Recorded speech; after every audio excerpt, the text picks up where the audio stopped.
Bonjour la France d'en face, bonjour le monde qui nous écoute. On se retrouve pour un nouveau numéro de l'à peu près une heure, un podcast où je discute pendant à peu près une heure avec un invité soigneusement choisi pour sa vision singulière du monde dans lequel on vit. Et oui, rien que ça. À peu près une heure, c'est le podcast du média Just See Real, un média que tu peux retrouver sur les différents réseaux, Twitter, Instagram, Facebook, mais aussi et surtout sur YouTube. Donc n'hésite pas à aller t'abonner à la page Just See Real sur YouTube et tu trouveras d'autres numéros de l'à peu près une heure. Pour ce nouveau numéro, cette émission est réalisée par Videocast Studio. Just See Real est un média où on parle plus de ce dont on parle moins et parle mieux de ce CEX dont on parle mal. Et aujourd'hui, notre invité du jour correspond parfaitement à cette définition. Et si tu la suis sur les réseaux sociaux, tu sais qu'elle dit ce qu'elle pense et qu'elle pense ce qu'elle dit. Et ça me fait même penser à un mème qui dit « I said what I said ». Pour moi, l'invité du jour correspond particulièrement à ça. Elle a ouvert la voie en 2017 en interrogeant 24 femmes noires, un super documentaire que je te conseille. Cette année, elle revient avec Une histoire à soi, un documentaire où elle parle d'adoption. Aujourd'hui, pendant à peu près une heure, on va discuter avec la réalisatrice, entre autres militante, énormément de casquettes. Je me demande même comment parfois elle fait. Aujourd'hui, pendant à peu près une heure, on discute avec Amandine Gay. Bonjour Amandine, comment ça va ? Ça va plutôt bien, ça va. Ça va bien. Je suis content honnêtement de te recevoir pour le podcast, à peu près une heure. Honnêtement, c'est un plaisir, car on suit un peu ta carrière de réalisatrice depuis quelques années maintenant. Et donc là, pour ton nouveau film, j'ai envie de dire, quel glow-up ! Pourquoi je dis ça ? Mais pourquoi je dis ça ? Parce qu'en fait, la première fois, ce qu'il faut savoir, les gens, je sais pas où on me regarde, la caméra, mais là, en tout cas, la première fois, on a vu Ouvrir la voie, c'était à Saint-Denis. Je dis pas que Saint-Denis, c'est pas bien, c'était un beau cinéma et tout, très bien. Mais là, cette fois-ci, on était près des Champs-Élysées. Là, pour la projection presse, c'était près des Champs. On est dans un autre monde. Donc ça y est, t'es passé au stade supérieur. Oui, alors pour les projections presse au moins. Donc ouais. Ça, c'est bien. Non, mais c'est sûr, là, c'est un film qui est produit en bonne et due forme. C'est-à-dire que dès le départ, donc, on avait les films du Losange qui se sont engagés pour la distribution. Donc on est en coproduction avec la boîte qu'on avait montée pour Ouvrir la voie, donc qui s'appelle Bras de Fer, qu'on avait monté avec Enrico Bartolucci, avec qui je travaille. Et donc c'est sûr que cette fois-ci, c'est un film en coproduction avec CG Cinéma. CG Cinéma qui est quand même une boîte de production aussi très importante dans le cinéma RSF français. Et donc avec qui, du coup, il a été plus facile de financer ce film. Je ne sais pas si on parlera de tout ça après, mais c'est sûr que on est sur un film fait, on va dire, dans les règles de l'art, de l'industrie. Et du coup, effectivement, on est accompagné avec beaucoup de professionnalisme et c'est très agréable. Ouais, j'imagine que ça doit changer parce que j'ai le souvenir du combat, entre guillemets, que c'était de sortir Ouvrir la voie. On parlera tout à l'heure d'un peu l'après Ouvrir la voie et tout ça, parce que ça a changé, entre guillemets, pour toi. Tu nous diras tout ça, mais je me rappelle à l'époque, le crowdfunding, comme tu viens de le dire, monter cette boîte d'édition, de production Bras de Fer. Et aujourd'hui, cette fois-ci, voilà, là, maintenant, Madame Amandine Gay, quoi. Mais en tout cas, pour le film, donc là, cette fois-ci, tu as encore choisi un sujet dont on parle assez peu, mine de rien, qui est l'adoption. Donc le film, c'est Une histoire à soi. Est-ce que tu peux me dire pourquoi avoir choisi de faire tout simplement ce film-là ? Je dirais qu'effectivement, je m'intéresse beaucoup, comme tu l'as dit dans l'introduction, aux personnes effectivement, soit dont on parle peu, soit dont on parle mal, ou en tout cas tous les sujets que j'aimerais voir explorer avec un peu plus de profondeur ou sous un angle qui, pour l'instant, m'a semblé échapper au grand public. Et je pense que dans le cadre de l'adoption, c'est pas tant qu'on en a peu parlé, c'est surtout qu'on en a quasiment pas parlé du point de vue des personnes adoptées. Parce qu'en fait, c'est un sujet qui occupe pas mal l'espace public en France, aussi parce qu'on est quand même un des pays, alors même si le nombre d'adoptions aujourd'hui est clairement en grosse chute, mais on est historiquement un pays où il y a eu beaucoup d'adoptions, qu'elles soient locales ou internationales. La loi qui encadre les naissances sous le secret, elle date de 1941, alors elle a été modifiée au fil des années. Et puis l'explosion, on va dire, du phénomène des adoptions internationales, c'est les années 70. Donc là, on arrive quand même sur un moment où il y a une masse critique de personnes adoptées qui sont des adultes et des adolescents, et puis qui, du coup, grâce à Internet, ont des blogs. Les associations de personnes adoptées, ça existe depuis les années 80. Donc d'abord, les personnes nées sous X, comme moi. Il y avait des groupes comme les X en colère, les enfants de Cyrano, puis il y a eu la CADCO. Et pour les adoptés à l'international, la première association, c'est Racine Coréenne en 95, puis il y a la Voix des adoptés en 2004. Donc il se passe déjà pas mal de choses sur le sujet. Mais c'est vrai que je pense que là, parce qu'on est un certain nombre de personnes adoptées à être adultes, à investir un certain nombre de champs dans lesquels on n'était pas avant, que ce soit le monde universitaire, le monde des médias, le monde du cinéma, etc. Et donc à pouvoir parler et représenter l'adoption de nos points de vue.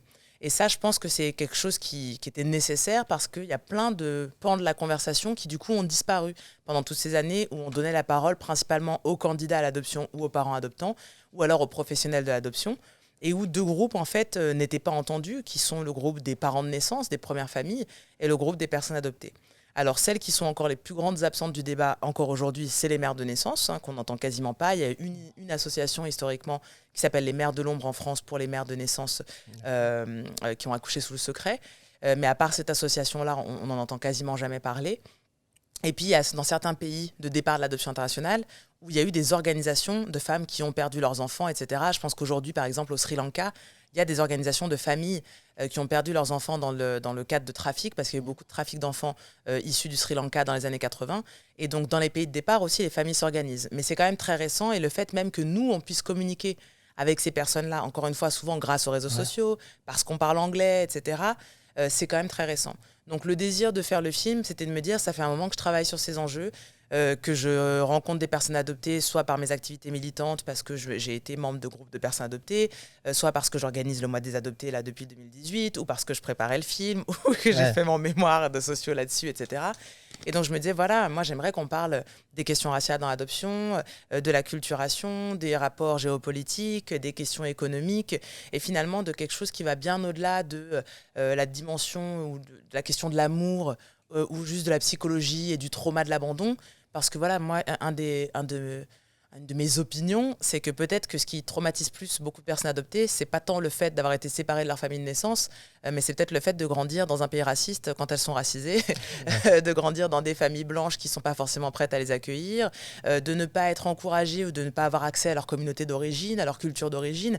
Et peut-être que ça, ce sont des éléments qui nous font au moins autant souffrir que la séparation initiale, et ça a été très peu discuté. Donc voilà, ça fait partie des raisons pour lesquelles j'avais envie de parler de l'adoption dans un médium qui est grand public, donc le cinéma, ouais. Et puis aussi parce que j'avais envie de faire un autre film, donc c'était l'occasion. L'occasion est plutôt tu l'as saisi, c'est une belle occasion. Donc en fait, ce film, il sera ça, c'est 5 récits de vie. Hein. Donc il y a Dewey, Mathieu, j'aime pas mal prononcer le nom, donc je vais m'appliquer, Nyongira, Anne-Charlotte et Céline.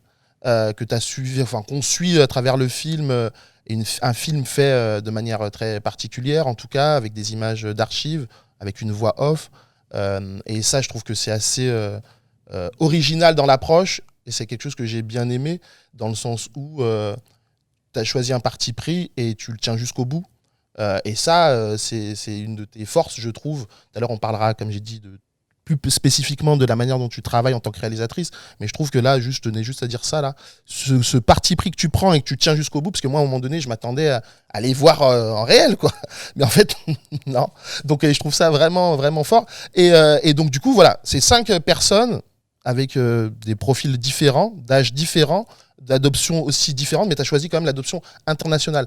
Pourquoi l'adoption, tu t'es focalisé sur l'adoption internationale et pas l'adoption aussi nationale ?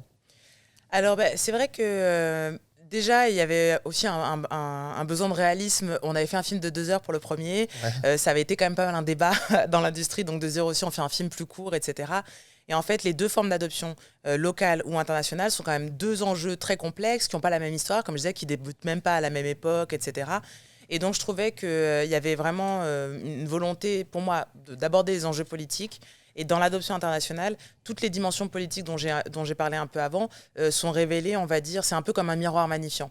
La question des rapports nord-sud, par exemple, elle peut se poser dans l'adoption nationale. Moi, je suis née sous X d'une mère de naissance marocaine. Donc ça vient aussi questionner l'histoire coloniale française. J'ai appris beaucoup plus tard dans ma vie que mon père de naissance était martiniquais. Donc moi, je me retrouve à être le fruit de la rencontre en hexagone d'une personne issue de l'histoire esclavagiste française et d'une autre personne issue de l'histoire coloniale en Afrique. Donc c'est intéressant. Mais ça, déjà, par exemple, rien que ça, c'est comme un autre film en soi. Alors que par contre, c'est pas obligatoire. Il y a plein de personnes qui sont nées sous X en France et qui ne sont pas forcément issues de l'histoire coloniale ou esclavagiste. Quasiment toutes les personnes qui sont adoptées à l'international sont adoptées dans le cadre de rapports inégaux entre les pays du Nord global et les pays de l'Est ou les pays du Sud.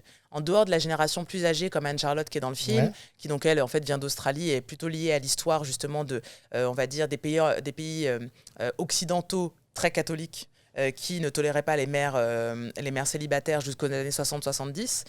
Mais à partir des années 70, l'adoption transnationale, ça rime avec adoption transraciale. Ce sont quasiment que des enfants racisés des pays du sud global, ou alors ce sont des enfants blancs, mais des pays de l'Est, qui sont amenés dans les pays occidentaux, donc dans les pays du nord global. Donc là, déjà, on voit qu'il y a un rapport inégal. Ce n'est pas un hasard s'il n'y a pas d'enfants suédois adoptés en Éthiopie. C'est parce qu'en fait, il y a une histoire particulière qui fait que les trajets des enfants ne vont que dans un sens. Donc ça, c'est politique, et on essaye de déplier ça dans le film. Ces enjeux-là, du coup, ils ramènent aussi des enjeux de classe. Parce que les rapports nord-sud inégaux, ce n'est pas juste des inégalités géopolitiques, ce sont aussi des inégalités économiques. On le voit par exemple dans le film, quand Mathieu retourne au Brésil, puis qu'il retrouve sa famille de naissance, qu'est-ce qui se passe quand on a été soi-même adopté dans une famille plutôt de classe moyenne supérieure lyonnaise, et qu'on se retrouve sa famille brésilienne qui vit dans une favela. Les favelas n'étant pas forcément le cliché même qu'on s'en est fait, et ça c'est très intéressant aussi de voir comment une personne adoptée négocie même avec l'image qui est donnée de son pays de naissance dans son pays d'accueil. Et donc lui aussi qui découvre que peut-être les favelas, c'est peut-être pas l'endroit catastrophique qu'on a représenté ici.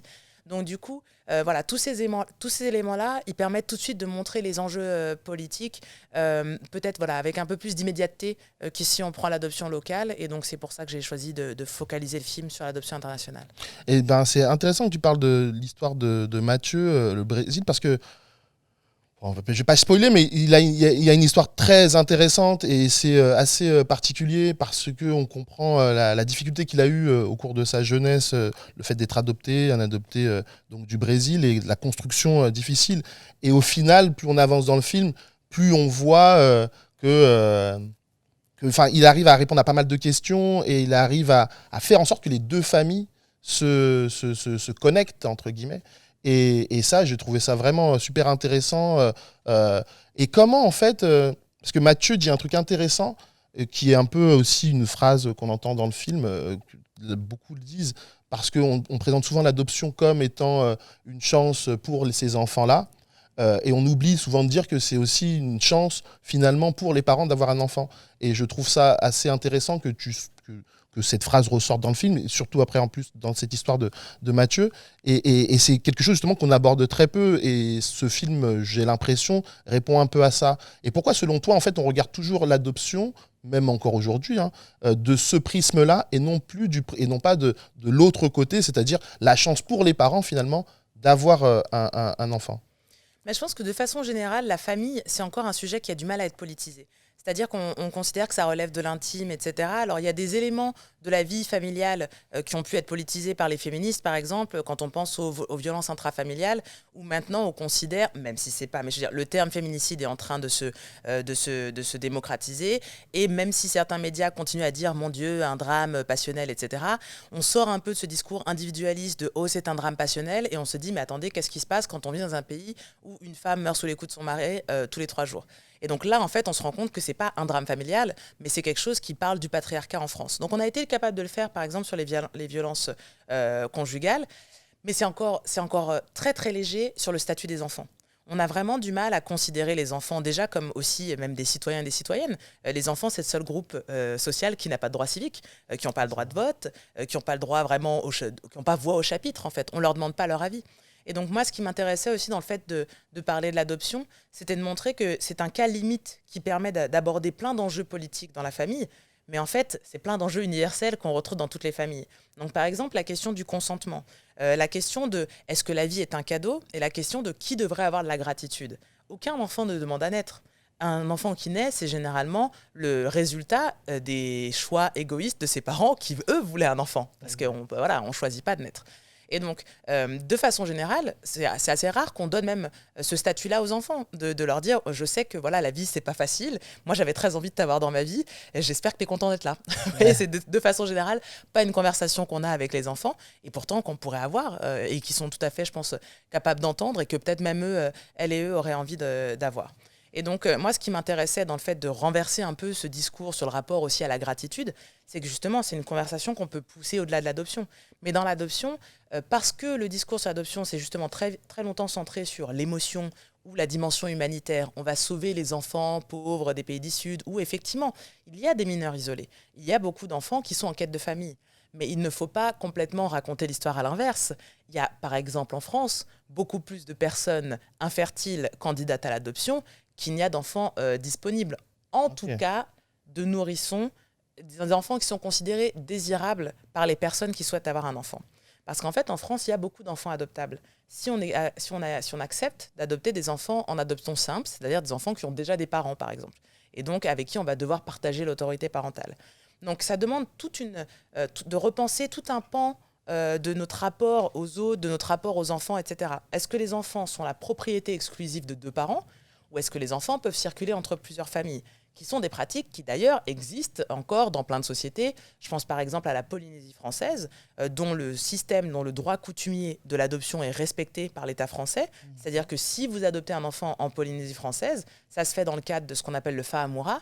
Et donc, de fait, c'est une adoption simple. Vous ne pouvez pas avoir une adoption plénière d'un enfant polynésien, d'un enfant de Nouvelle-Calédonie. Il faut respecter le droit local, c'est-à-dire que les liens ne seront pas rompus avec sa famille de naissance. Et donc, je trouve que voilà, il y a plein de façons de repenser la parentalité à partir du cas de l'adoption. Et donc, moi, c'est ça qui m'intéresse, c'est un peu d'aller voir toutes les idées préconçues, de se dire, cet enfant a eu de la chance. Bah oui, mais voilà, moi, je dis souvent ça. Moi, j'ai eu la chance de grandir dans une famille où si des gens venaient voir mes parents devant moi, ce qui est arrivé très souvent, c'est-à-dire au supermarché, pendant les vacances, voilà, ils arrivent et puis ils disent à vos parents, c'est vraiment bien ce que vous avez fait, hein, elle est à vous cette petite, bravo. Et moi, ma mère a toujours répondu, et immédiatement, dans un battement de cils, c'est nous qui avons eu de la chance parce qu'on ne pouvait pas avoir d'enfants, et si on n'avait pas eu Amandine et Daniel, on n'aurait pas eu une famille. Et ça, je pense que c'est hyper important. C'est pour ça que ça, c'est ma vision sur ce sujet. Ouais. Mais moi, je l'ai entendu de mes parents. Y a plein de parents adoptants pour qui c'est pas très clair cette idée-là. Ouais. Et je pense que ça devrait être évident que ceux qui ont de la chance, c'est ceux qui ont pu avoir un enfant parce que d'autres personnes aussi ont perdu leurs enfants. Et c'est pour ça que je dis que c'est important de faire exister 2 groupes qui jusqu'ici avaient été effacés.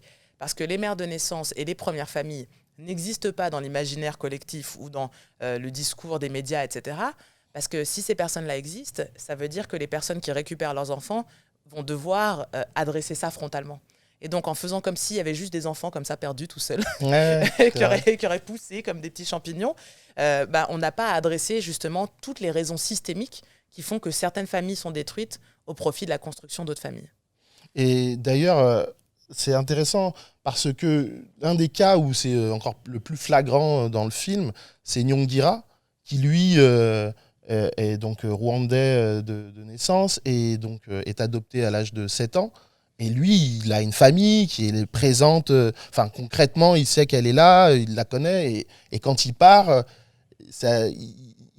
l'adoption, il ne dit pas tout de suite, pour lui, il a l'impression qu'il doit taire ce secret, que sa famille existe, et c'est vrai que dans le film, en tout cas, on sent bien que cette présence-là, on sent bien que c'est quelque chose qui l'a énormément travaillé, remué, et c'est un cas qui est assez...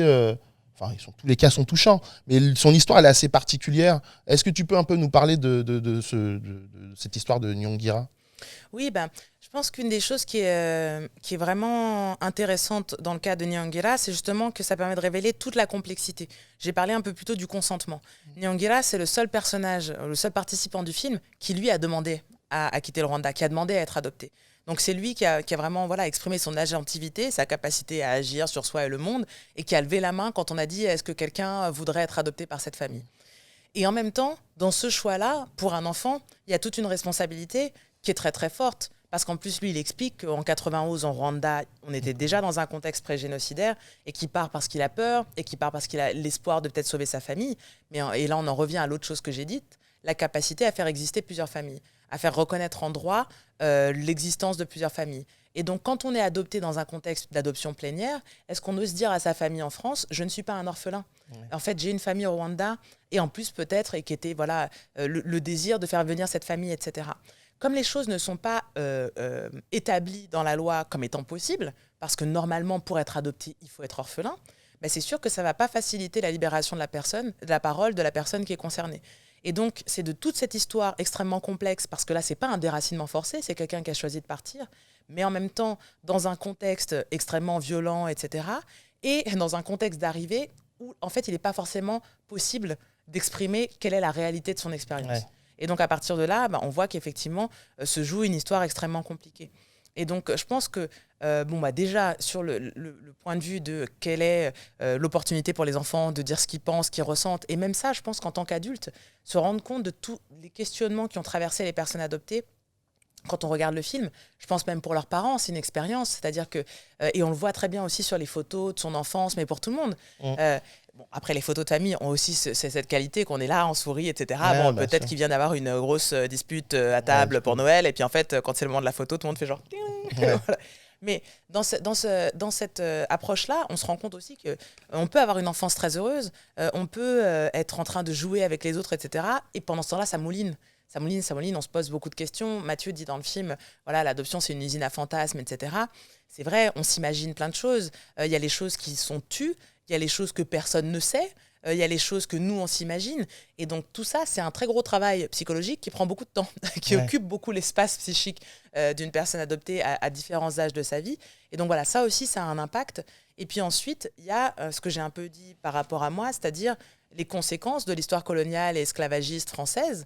Et donc, qu'est-ce que ça veut dire pour une personne d'origine rwandaise et qui est une victime du génocide des Tutsis, même si la personne est encore en vie, mais toute sa famille quasiment a été assassinée pendant le génocide des Tutsis. Le génocide des Tutsis au Rwanda, c'est quand même largement dû à la présence de la France, et la France a joué un rôle assez catastrophique et central dans ce génocide-là, que la France a encore du mal à reconnaître aujourd'hui. Elle a reconnu un peu la demi-mot récemment. Oui, un peu façon. Je pense que c'est le début, on n'y est pas encore complètement. Ouais. Et donc du coup, quel paradoxe c'est de se retrouver à être adopté en France et d'une certaine façon d'être concrètement sauvé du génocide, mais en même temps d'avoir été concrètement sauvé par le pays qui est responsable de ce génocide. En partie, pas le seul, mais en tout cas qui vous voyez, donc ce genre de paradoxe dans la vie d'un enfant, c'est beaucoup.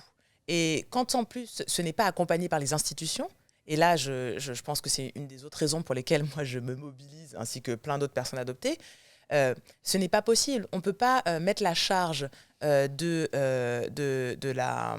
soin sur des enfants, sur des personnes qui sont déjà au cœur d'un certain nombre d'enjeux, donc le déplacement, la séparation avec les familles de naissance, l'acculturation dans un nouveau pays, l'apprentissage de nouvelles langues, devenir une minorité, parce qu'il y a ça aussi. Ouais, quand on déplace un enfant, quand on est rwandais au Rwanda, on appartient à la norme. Quand on arrive en France, on devient un noir.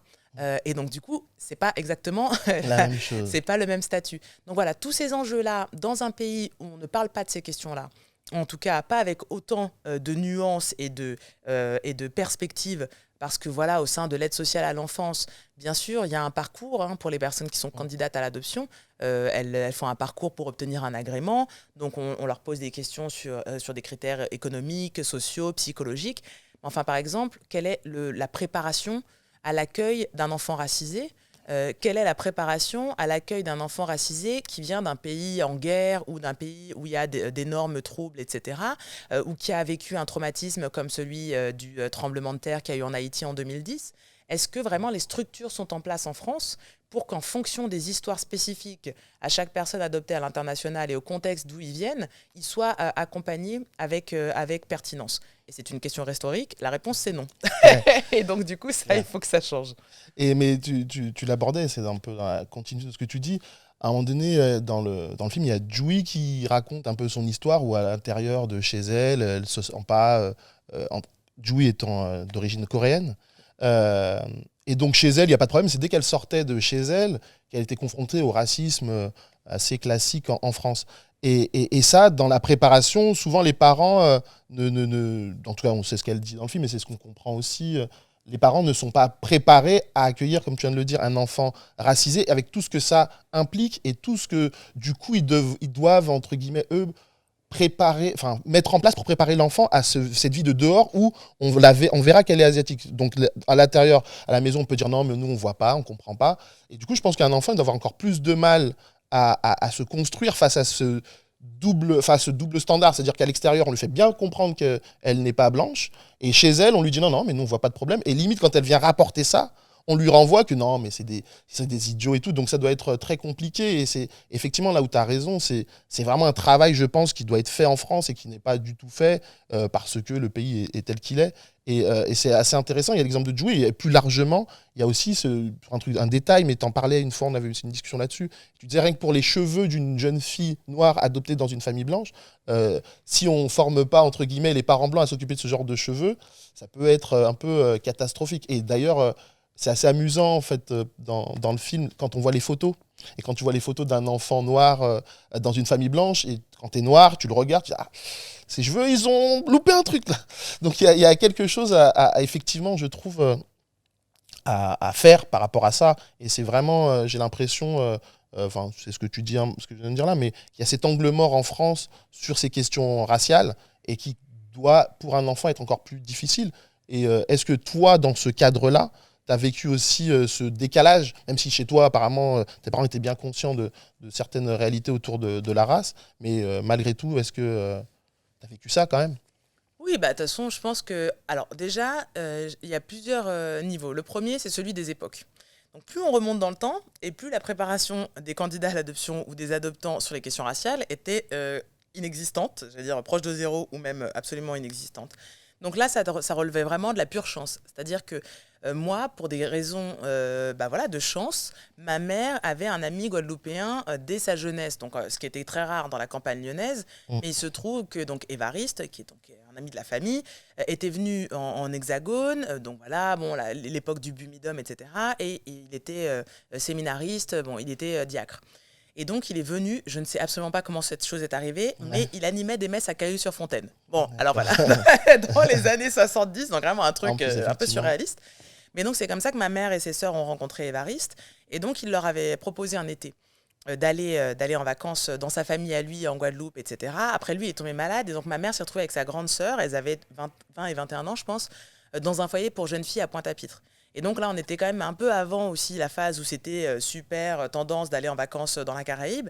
Et donc elles ont vraiment fait aussi l'expérience inverse. Donc c'est-à-dire qu'elles avaient vu aussi comment les gens se comportaient dans le village avec Évariste au début. Ils n'avaient jamais vu un noir, donc c'était tout un événement, etc.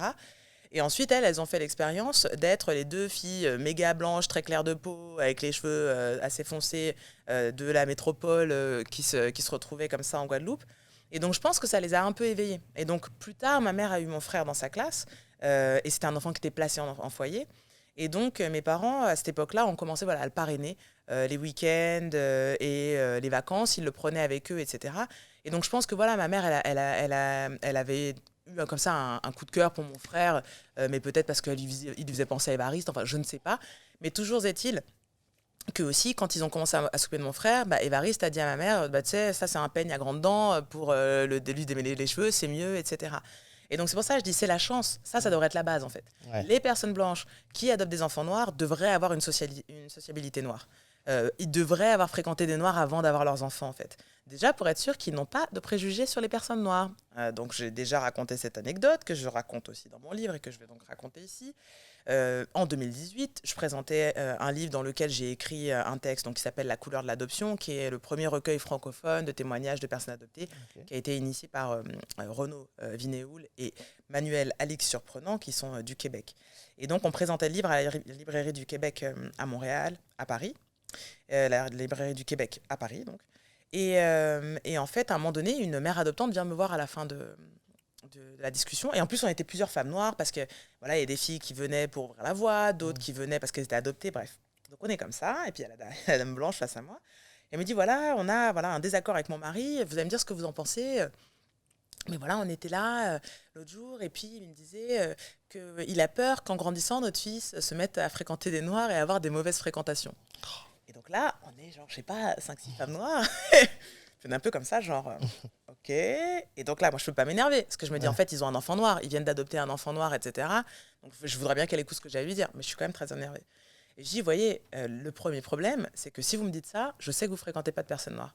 Parce que ça veut dire que si vous avez comme a priori que fréquenter des personnes noires, ça a des mauvaises fréquentations, je dis, dans quelle mesure vous pensez être d'accompagner votre enfant qui est noir? Il va savoir, lui, que vous pensez que fréquenter des personnes noires, ça va avoir des mauvaises fréquentations. Ça ne va pas lui plaire parce que lui, il va voir qu'il est noir. Il le sait qu'il est noir. Et donc, même s'il y a eu des avancées sur le fait d'aborder frontalement les questions raciales aujourd'hui, alors, avec quel terme? Dans les procédures d'agrément, on demande aux candidats à l'adoption quelles sont leurs préférences ou s'ils se sentent à l'aise d'adopter des enfants de toutes origines. D'accord. Mais un des enjeux, c'est que comme la race est une question taboue en France, il se peut même que les personnes à qui on pose cette question aient peur de passer pour racistes et que donc quand on leur dit est-ce que vous êtes prêt à adopter un enfant de toutes les origines, ils répondent oui, oui, oui, moi ça me dérange pas. Oui, ça vous dérange pas. Ouais. Mais peut-être qu'encore une fois, un enfant noir va arriver dans votre famille, il se trouve que peut-être votre père est négrophobe ou votre voisin ou votre meilleur ami. Alors peut-être que vous allez le découvrir pendant le parcours d'agrément, peut-être que vous allez le découvrir quand votre enfant vient d'arriver dans la famille. Est-ce que vous allez couper les ponts avec les membres de votre famille raciste ou est-ce que vous allez infliger ça à votre enfant ? Est-ce que vous vous êtes préparé en amont justement sur le fait qu'il y a des choses très basiques ? En France, on est souvent sur des débats théoriques, comme si la question raciale, c'était une question théorique. En fait, savez-vous vous occuper des cheveux de vos enfants ? Ça, c'est pas théorique. Ouais. Et ça va avoir un vrai impact sur leur amour d'elles-mêmes, leur fierté d'être noires, leur capacité aussi à interagir avec la communauté, parce que c'est sûr que les gens ne sont pas censés savoir que vous êtes adopté. Donc quand vous arrivez avec vos cheveux hirsutes et votre peau toute sèche, il se peut qu'il y ait des personnes qui vous chippent. Vous savez même pas ce que c'est le chip. Vous savez pas chipper non plus. Et vous n'avez pas compris ce qui se passe. Donc, vous allez avoir du mal aussi à connecter avec les communautés noires.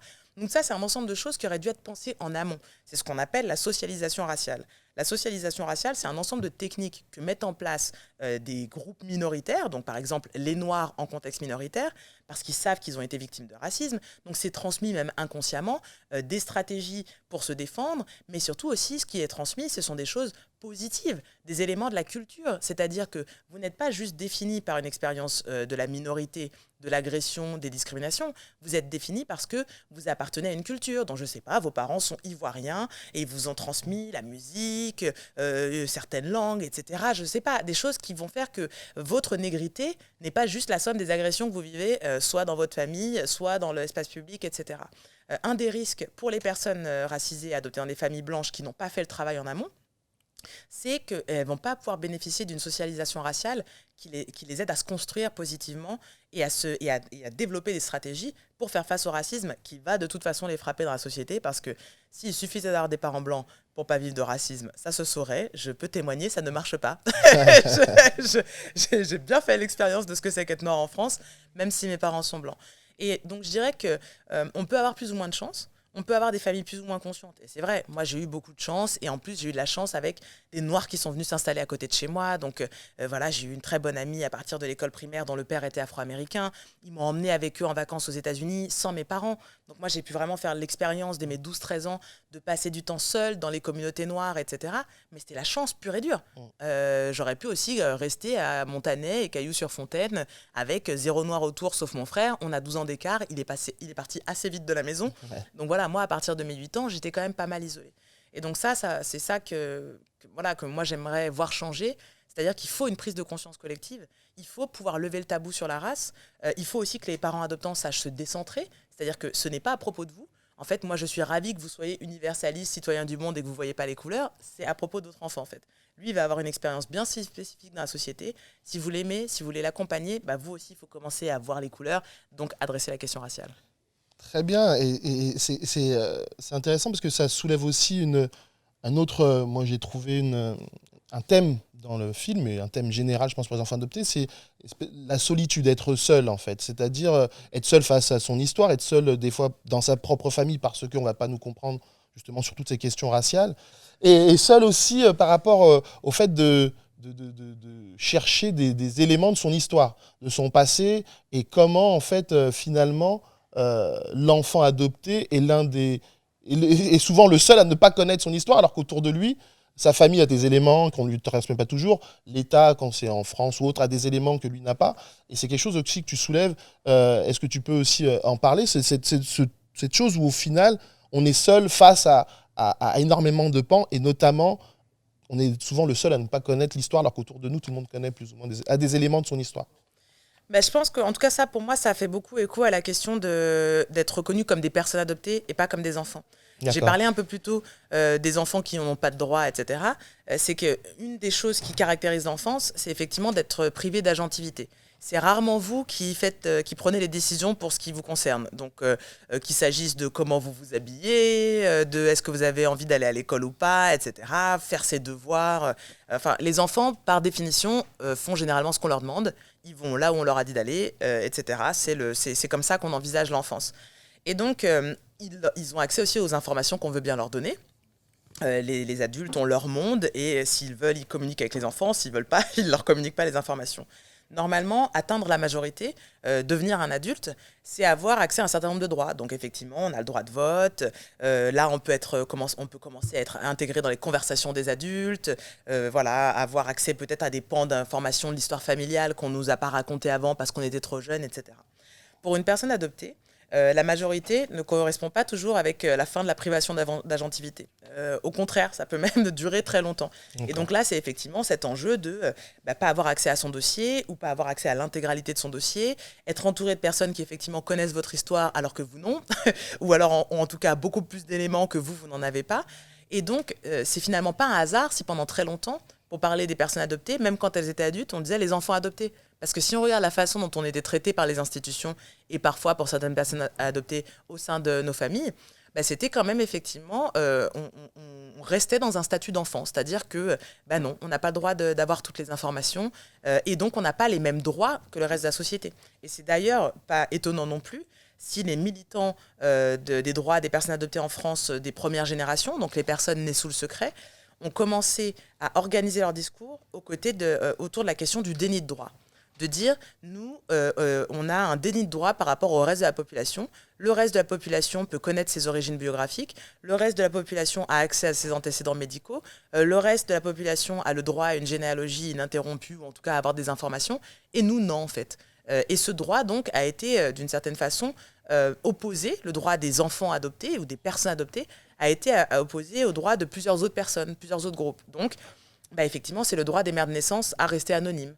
Mais dans leur anonymat, nous, il y a une privation de droit d'accès à nos antécédents médicaux ou à notre histoire ou aussi à nos frères et sœurs. Parce que nos parents de naissance vont souvent avoir d'autres enfants après nous. Donc peut-être qu'eux ont envie de rompre les ponts, peut-être que les enfants qu'ils ont eus seraient contents de savoir qu'on existe ou pas, ou juste de savoir qu'on existe, vous voyez, d'avoir accès, elles et eux aussi, à toutes les informations. De l'autre côté, effectivement, dans notre rapport à l'État français, par exemple, on est dans une asymétrie de droits totaux. Donc moi, j'ai fait la demande d'ouverture de mon dossier auprès du Conseil national d'accès aux origines personnelles, le CNAOP, qui a donc été créé après des années de militance des personnes adoptées pour que justement on puisse ouvrir nos dossiers de personnes nées sous le secret et essayer d'avoir des informations sur nos familles de naissance, etc. Donc dans mon cas, par exemple, le CNAOP a retrouvé ma mère de naissance en 2019. Donc moi, depuis 2 ans, j'ai interagi avec une fonctionnaire qui connaît le nom, le prénom, l'adresse de ma mère de naissance, le nombre d'enfants. Alors maintenant, je sais combien d'enfants elle a eu après moi, etc. Mais moi, je n'ai pas accès à ces informations. Donc, il y a quelque chose d'assez frustrant et qui, effectivement, ne me donne pas pleinement l'impression d'être une adulte parce qu'il y a quelqu'un qui est une intermédiaire et qui a plus d'informations sur mon histoire que moi. Bon, est-ce que c'est bien normal ? Encore une fois, c'est une question rhétorique. Moi, je trouve que ce n'est pas normal du tout. Et j'aimerais bien que la situation évolue pour que, et effectivement, nous aussi, soyons respectés dans nos droits en tant qu'adultes. Et donc là, du coup, dans ce cas de figure-là, pour l'instant, c'est elle qui a des infos, tu les as pas, et donc du coup, tu peux pas faire de démarche ou autre. Parce que dans le film, ce qu'on voit aussi, c'est qu'il y a cette possibilité-là, à un moment donné, pour Anne-Charlotte, de pouvoir, grâce à une femme de l'endroit où elle a été adoptée. Du bureau Genevois d'adoption. Et donc, du coup, elle peut, comme ça, échanger, la retrouver. C'est son père qui l'a cherchée. Ça, c'est aussi un élément qui est assez rare, donc, que tu soulignes. C'est-à-dire que là, c'est le père qui fait la démarche de chercher l'enfant. Et donc, elle peut échanger avec lui. Donc, toi, par exemple, dans ton cas de figure-là, tu n'as même pas cette possibilité d'échanger, même par courrier, avec ta mère de naissance. Alors, les échanges directs ne sont pas possibles, ça doit toujours passer par le CNAOP. Ce qui veut dire aussi que même en cas, par exemple, de rédaction de lettres, je sais que ma lettre va être lue par la fonctionnaire. D'accord. Donc du coup, c'est vrai que ça a aussi un enjeu très particulier, parce que je ne vais pas écrire la même chose si je sais que quelqu'un va lire mon courrier, ou si je sais que personne d'autre que la personne à qui le courrier est destiné va le lire. Et donc oui, et je dirais même dans le cas d'Anne-Charlotte, ce qui est intéressant, c'est de voir qu'encore une fois, comme ce ne sont pas des règles institutionnelles, ça relève toujours de la chance. La personne du bureau genevois d'adoption a accepté de lui donner les informations quand elle l'a vu, et elle a accepté aussi de donner les informations à son père de naissance quand il l'a contacté. Mais c'est discrétionnaire. Si cette personne-là décide qu'elle ne veut pas donner les informations, ce qui arrive pour beaucoup de personnes adoptées, on n'a pas pu le mettre dans le film, mais il se trouve par exemple que Nyangira, qui est dans notre film, quand il est retourné au Rwanda en 2007, il a découvert qu'il a une sœur qui a été adoptée par le même organisme d'adoption que celui qui s'occupait de la sienne. Elle a été adoptée en France, dans une autre famille. L'information ne lui a pas été donnée. Et quand il a essayé de retrouver cette sœur en France, l'organisme d'adoption refuse de les mettre en contact. Ok. Donc voilà, ça c'est vraiment un enjeu qui est récurrent, c'est-à-dire que d'autres personnes décident pour nous, y compris quand on est majeur, etc., ce qui est bon pour nous ou ce qu'on peut mettre en place par rapport à nos familles de naissance. Et moi je pense que le système pourrait être mieux organisé. Maintenant on est tous et toutes des adultes. Et moi, effectivement, je pense que je pourrais complètement avoir un contact direct avec ma mère de naissance. Voilà, moi j'ai une famille, je cherche des informations plus qu'une mère. Après, si on s'entendait bien, je ne sais pas, peut-être qu'on se fréquenterait. Mais en fait, voilà, j'ai eu par exemple à un moment donné besoin de mes antécédents médicaux. Alors ça, j'y ai eu accès. Elle a accepté de donner ces informations, etc. Mais effectivement, quand moi j'ai 36 ans, que j'ai des fibromes utérins, et que pour qu'on m'opère, il faut que je retrouve ma mère de naissance pour qu'elle donne mes antécédents médicaux, je me sens un petit peu comme ça, démunie. Et j'ai un peu, encore une fois, l'impression de ne pas être une adulte complètement. Donc oui, je disais qu'en fait, on pourrait parler de ce film pendant encore des heures et des longues minutes, mais le temps presse, entre guillemets, car je dois tenir ça dans à peu près 1 heure, donc je n'ai pas choisi le meilleur moyen de le faire. Mais en tout cas, moi, quand je suis sorti du film, j'ai trouvé que finalement, l'enfant, l'adulte même adopté, parce qu'il est devenu un adulte aujourd'hui, et c'est ce que je disais tout à l'heure, est souvent seul. C'est une certaine solitude malgré tout, parce qu'il n'est pas forcément aidé pour certains dans sa recherche par ses parents adoptifs. Et, et du coup, moi, la question que je te pose avant de faire poser des questions par d'autres personnes, car nous ne sommes pas seuls, c'est pourquoi ce titre, Une histoire à soi? Bah, une histoire à soi, donc déjà c'est un titre qui fait référence à Une chambre à soi de Virginia Woolf. Et donc Une chambre à soi, c'est une collection d'essais où elle explique quelles sont les conditions nécessaires pour qu'une femme puisse mener une carrière d'écrivaine ou d'artiste en général. Et donc elle a besoin d'avoir son propre argent et d'avoir un espace qui n'est qu'à elle pour pouvoir justement où peut se déployer son imagination, etc. Et donc je trouve que quand on est une personne adoptée, souvent ce qui nous manque justement, c'est un espace qui n'est qu'à nous, ou en tout cas une capacité à avoir accès à notre histoire. Et donc je trouvais ça beau d'utiliser la référence à Une chambre à soi dans cette idée d'une histoire à soi. Bah, c'est vraiment la possibilité pour les personnes adoptées de se réapproprier la narration. Et donc, même s'il restera toujours des trous dans le puzzle, même si on n'aura jamais forcément accès à la vérité sur nos origines, les raisons de la séparation, etc., on peut se recréer une identité. Je pense que en tout cas, la façon dont on a organisé la narration dans le film, ça montre aussi un des éléments propres à la vie des personnes adoptées, qui est ce que moi j'appelle un peu le truc du petit détective. C'est-à-dire qu'à un moment donné, on va devoir commencer à se mettre à chercher des infos. Et les infos, c'est pas aussi qu'à propos de nos mères de naissance, nos familles de naissance. Ça peut être essayer de découvrir nos origines culturelles. Moi, je sais que par exemple, quand j'ai su que ma mère de naissance était d'origine marocaine, bah, j'ai fait 2 ans d'arabe. Alors bon, littéraire. Après, j'ai découvert que c'était à Darija, c'est n'importe quoi. Bon, mais, en tout cas, j'ai tenté quoi. Et maintenant, effectivement, c'est sûr que je vais sûrement me mettre à apprendre le créole martiniquais. Je devais aller en Martinique avant la pandémie, parce que j'ai déjà été 2 fois au Maroc. Et donc, par exemple, pour moi, la recréation de mon histoire, alors ça passe aussi par la création artistique. Tout le travail que je fais, qu'il soit artistique, militant, universitaire, c'est aussi une façon de comprendre ce qui m'est arrivé. En le liant politiquement à d'autres parcours, à d'autres histoires, je me dis, voilà, ça s'inscrit dans une histoire plus générale, par exemple des communautés noires. La question des déplacements forcés, c'est pas propre à l'adoption. Toutes les personnes qui sont issues de l'histoire esclavagiste, elles viennent d'une migration forcée, voilà, de l'Afrique vers la Caraïbe, les Amériques. La question de la culturation, de la perte du langage, etc. Mais c'est des choses qu'on retrouve dans beaucoup de communautés immigrées. Donc moi, en tout cas, j'ai pu faire sens de ce qui m'arrive en le réintégrant dans des expériences collectives propres aux communautés auxquelles j'appartiens. Et donc ça a été ma façon de me créer mon histoire à moi. Et dans le film, j'essaye de transmettre 5 autres façons de se recréer son histoire à soi, de faire sens de son parcours en se réinventant une histoire, une identité, etc. à partir de la perte, du vide et du trauma, quoi. Très bien, merci pour cette information sur le titre. Et pour poursuivre la discussion, j'ai invité, on va dire, 2 personnes qui tiennent des pages Instagram que j'aime beaucoup. Stéphanie avec la page Afronity Talk, où elle parle du monde afro, de l'afroféminisme, et Charlotte de la page Afro News, où elle parle du vegan. On reste encore juste un peu pour terminer, on est sur la fin de l'émission, donc j'avais envie d'être un peu plus détente sur la fin, de poser quelques petites questions. On va faire un petit jeu, si ça vous intéresse les filles. C'est le jeu Jamie. Jamie, je le découvre, hein, c'est pas, je sais pas, je vais montrer ça à la caméra. Je sais pas à quelle caméra il faut que je regarde. Jamie le jeu. je l'inaugure là, et c'est un très bon jeu, justement, jouons ensemble pour mieux nous connaître. Et donc, c'est un jeu qui teste les connaissances sur les cultures noires, culture générale noire à travers le monde. Donc, je vais poser 5 questions, comme ça va être rapide, hein, au meilleur des 5, comme ça, c'est un chiffre impair, on verra laquelle d'entre vous sera la gagnante de ce premier Jamie dans à peu près 1 heure. Enfin voilà, c'est de la rapidité, c'est assez facile. Hein, donc, c'est des questions cinéma, comme on est avec une réalisatrice, on a choisi des questions cinéma. Qui a interprété le rôle? Amandine Gay. Il y a peut-être des films ou séries avec Amandine, mais je ne sais pas. Pas. Qui a interprété le rôle de Tina Turner dans son biopic? Angela Bassett. Bien joué, Amandine, 1-0. Elle a une longueur d'avance quand même, je tiens à préciser. Qui incarna Foxy Brown? Foxy Brown, film de la Blaxploitation. Et c'est une actrice américaine qui a fait un retour sur un film de Tarantino. Elle avait le premier rôle. Et le nom de famille de ce film est également Brown, en fait.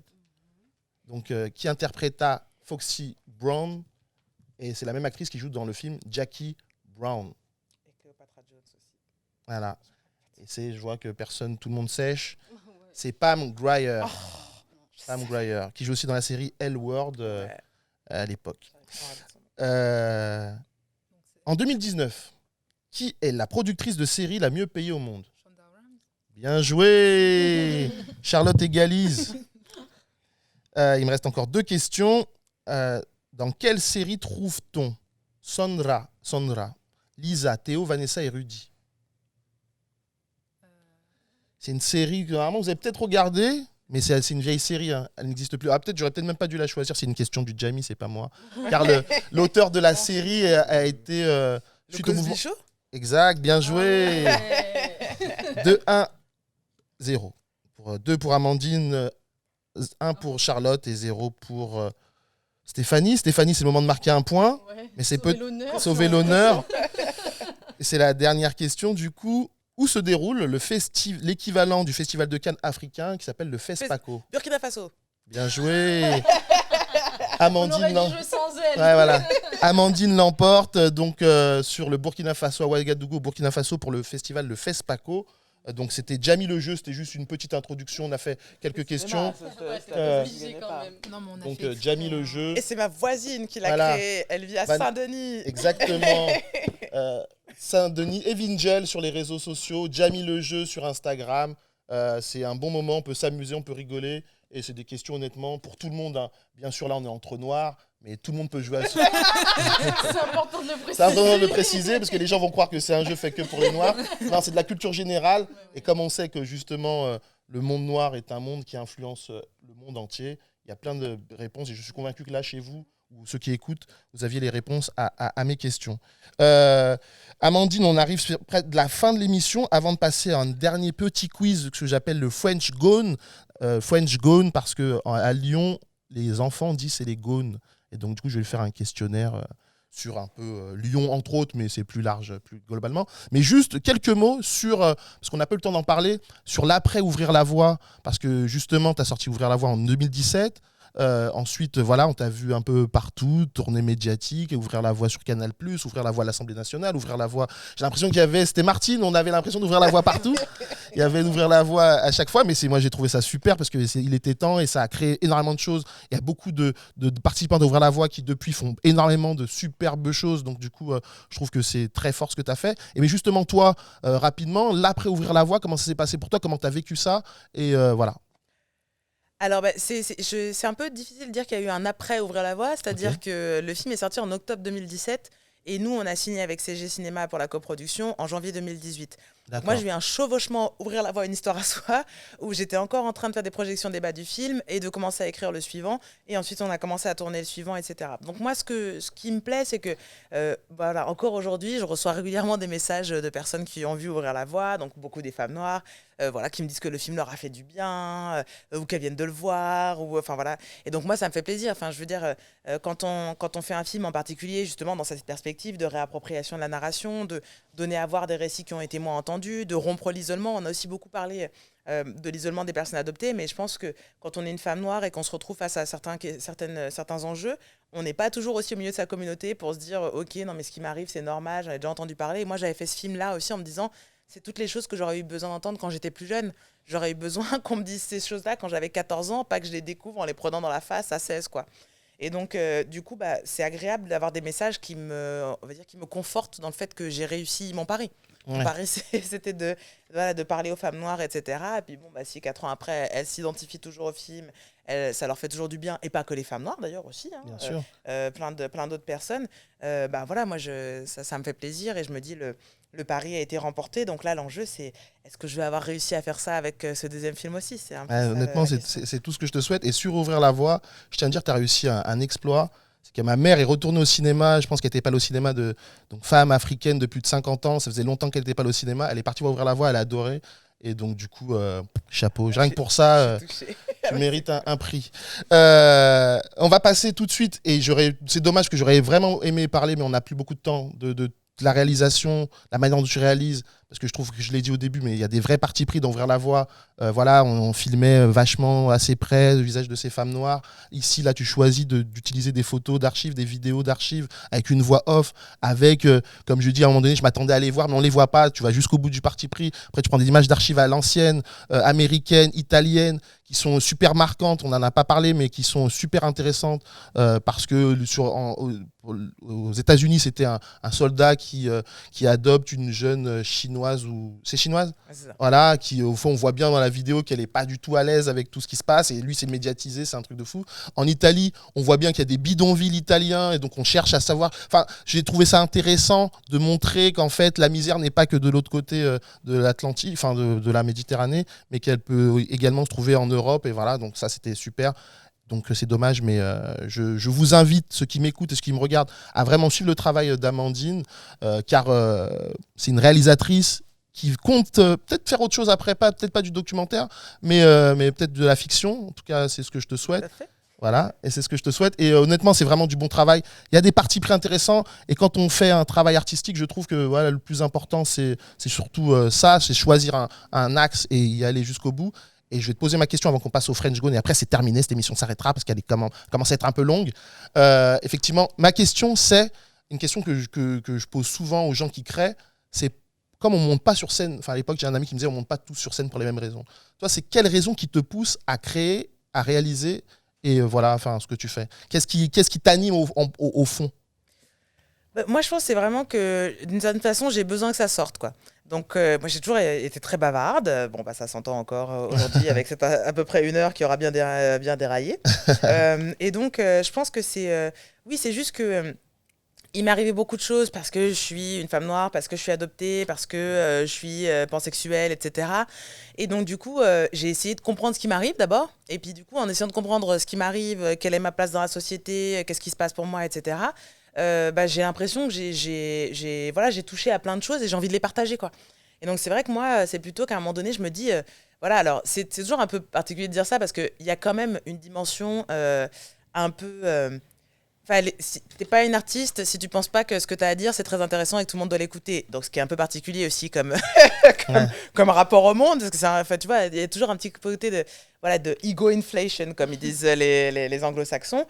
C'est sûr que ça part aussi d'une démarche qui est un peu genre, voilà, écoutez-moi, regardez-moi. Et effectivement, moi, j'ai toujours eu ça. C'est presque même une maladie, mais la recherche de la lumière. Moi, j'ai fait de la musique et j'adorais ça. J'ai toujours aimé ça. Les récitations de poésie, le spectacle de la société musicale, la pièce de théâtre à la fin de la classe de CM2, etc. Je veux dire, ça n'a pas commencé avec les films. C'est-à-dire qu'en fait, aussi loin que je me souvienne, je me déguisais beaucoup. Donc voilà, c'est quelque chose qui est lié à ma personnalité. Alors après, on peut même aller dans la psychologie, de genre le besoin de validation et d'être reconnu quand on a été abandonné, etc. Ça, c'est possible. C'est fort possible que ça en fasse partie. Mais c'est aussi quelque chose... oui, je pense, encore une fois, c'est pour ça que je m'intéresse beaucoup au statut des enfants, qui est quelque chose d'enfantin. Les enfants sont curieux. Les enfants, généralement, une grosse pulsion de vie, sont pleins d'énergie, ont envie de jouer, se poser des questions, etc. Et moi, mon rapport à l'art et à la création, c'est ma façon de rester une enfant, en fait. c'est marrant de faire des films. Alors bon, il y a des moments où c'est pas marrant parce que voilà, on n'arrive pas justement, on essaie de pousser sa forme. Tu as parlé de la forme du film. Quand on veut faire un film d'archives avec que des archives et pas mettre de face caméra, il y a eu des moments dans le montage où c'était dur, on s'est demandé si ça allait marcher, etc. Donc il y a des phases d'angoisse aussi. Mais il y a des phases qui sont hyper amusantes. Et donc je pense que c'est aussi ce côté-là, c'est que voilà, moi j'aime bien m'amuser. J'aime bien rester une grande enfant. Et la création, c'est un moyen de rester une grande enfant toute sa vie. Parfait. Et donc on va terminer justement en s'amusant rapidement le French Gone. Donc French pour français, Gone pour enfant. Donc on parlait d'enfants, parfait. Donc on va aller à Lyon, juste. Donc c'est un peu le principe d'un choix, tu dis oui, enfin tu choisis. Enfin t'as compris quoi. Donc, je sais pas si t'as compris, mais c'est compréhensible. Donc là c'est la catégorie Lyon. Donc t'es plutôt Croix-Rousse ou rue de la République? La Croix-Rousse. Ouais. Parce que les pentes, bon, même si les pentes ont été largement gentrifiées là sur les 20 dernières années, mais en tout cas quand moi j'étais jeune, donc il y a il y a une bonne vingtaine d'années, moi j'ai commencé à sortir sur les pentes de la Croix-Rousse, il y avait tous les petits bars pas chers, etc. Ouais. Et on faisait les foufous avec mes amis dans les pentes. T'allais au thé du non, il y avait un bar à thé qui s'appelait les thés de Katmandou à un moment donné à Lyon. Moi c'était mon endroit, mon petit repère vers les pentes de la Croix-Rousse là-bas. Ouais. Moi j'allais pas boire du thé. D'accord, ouais, moi c'est vrai que j'étais. Et encore. Ouais, peut-être. Asvel ou OL? Ah bah Asvel. Oui, bah oui, parce que oui, le basket. Le basket. Moi, j'ai joué au Bron Basket Club dans mon temps. Et donc, oui, non, l'Asvel pour aller voir les matchs. Et puis voilà. Okay. Lyon ou Paris? Ça, Saint-Denis. Saint-Denis, bon compromis. Là, on va passer dans la catégorie des gens que je pense que ça fait partie des gens que tu aimes bien. En tout cas, je te donne le choix. Souria Bonali ou Marie-Josée Pérec? Souria Bonali. Grace Jones ou Tina Turner? Ah, ça, c'est dur. Ouais. Et je suis obligée de choisir? Bah ouais, ou sinon tu... quand même Tina Turner. Tina Turner, ok. Ouais, parce que quand même des deux, c'est elle qui a eu aussi une vie bien pas facile. Et moi, je suis toujours très admirative des gens qui, à un moment donné, arrivent à se sortir de situations difficiles. Et la chose que j'admire le plus, c'est que Tina Turner, quand elle a voulu se séparer d'Ike, et que donc il lui faisait la misère, la seule chose qu'elle a gardée, elle a dit je te cède tous mes droits musicaux, etc. Je peux repartir à zéro, je garde juste mon nom, qui était son nom de scène. Et donc elle a fait ça et elle a fait une énorme carrière derrière. Et donc elle avait très bien compris, elle pouvait lui laisser ses premiers droits. Et c'est bien que tu aies choisi Tina Turner car elle vient de rentrer au Rock and Roll Hall of Fame. Elle était déjà au Rock and Roll Hall of Fame, qui est une espèce de panthéon de la musique, avant avec le groupe Ike et Tina. Et maintenant, elle vient de rentrer cette année, là, c'était il y a quelques semaines, en tant que Tina Turner seule. Elle est maintenant artiste reconnue au Hall of Fame de la musique aux États-Unis. Shonda Rhimes ou Oprah Winfrey? Bon. Alors dans les deux cas, c'est compliqué parce que moi je suis pas une grande fan du capitalisme noir sauvera le monde, mais du coup Oprah parce que c'est quand même the OG quoi. Elle a pavé le chemin pour toutes celles qui viennent après avec une très grande gestion de carrière et avec une vraie vision, c'est-à-dire que le fait de créer sa chaîne qui est syndicated, ça a permis ensuite à plein de réalisatrices, et je pense par exemple à Ava DuVernay, de devenir des réalisatrices qui avaient eu un show qui était syndicated aussi. Et c'est une des étapes qui est nécessaire si tu veux ensuite pouvoir, par exemple, réaliser des films à Hollywood, etc. Et donc, il y a une vraie progression de carrière où elle savait qu'il s'agissait non seulement d'avoir son show, puis ensuite sa propre chaîne, et puis d'être syndicated, et que ça allait ouvrir le champ de la télévision et du cinéma pour les Noirs aux États-Unis. Et donc, pour ça, j'ai énormément de respect. Pour Oprah. Issa Rae ou Michaela Cole? Michaela Cole. Ok. Ah ouais, all day, every day. Tu l'as dit. D'une traite, pourquoi? C'est quoi la diff entre les deux pour toi? Enfin, pourquoi tu préfères l'une que l'autre? Ah bah alors, au niveau de l'écriture, déjà, je pense qu'on est sur un niveau bien supérieur de finesse, de complexité dans la façon de gérer la narration, etc. Enfin, I May Destroy You, c'est une leçon de scénario, déjà. Ouais. Et en plus de jeu. Et puis, elle a une personnalité flamboyante, Michaela Cole. Enfin, je veux dire, c'est l'anti-Hollywood, quoi. Issa Rae, elle a eu effectivement le parcours très classique de elle fait un truc indé, ça marche et elle devient vraiment Hollywood. Michaela Cole, c'est la nana qui a refusé, je crois, 1 ou 2 millions de Netflix parce qu'il voulait qu'elle fasse Chewing Gum saison 3 et elle voulait faire I May Destroy You. Tu sais, refuser 1 ou 2 millions parce que tu crois à ta vision artistique et que tu veux faire autre chose, ça montre que tu en as sous le capot. Donc moi, j'ai encore plus de respect pour ce genre d'attitude. Parfait. Bah, Amandine, je te remercie. L'émission se clôture là. Merci pour l'invitation. Voilà, merci. Je pense qu'on le refera parce que du coup, il y a beaucoup de choses à dire. Donc, tu seras la bienvenue dans à peu près 1 heure pour comme ça ou pour la prochaine fois que tu fais un truc. Sincèrement, ça sera de la fiction, d'après ce que j'ai cru comprendre. En tout cas, c'est tout ce que je te souhaite. C'était l'à peu près 1 heure. Le podcast où on discute pendant 1 heure avec une personne. Vous l'avez vu aujourd'hui, c'était Amandine Gay qui a une vision singulière mais agréable du monde dans lequel on vit. On se retrouve très vite pour un nouvel invité, une nouvelle émission. N'hésite pas à t'abonner, liker et partager la page Just See Real sur Instagram, YouTube, Twitter et tutti quanti, tu connais la formule. On se retrouve bientôt pour une nouvelle émission. Sur ce, peace. Merci à tous.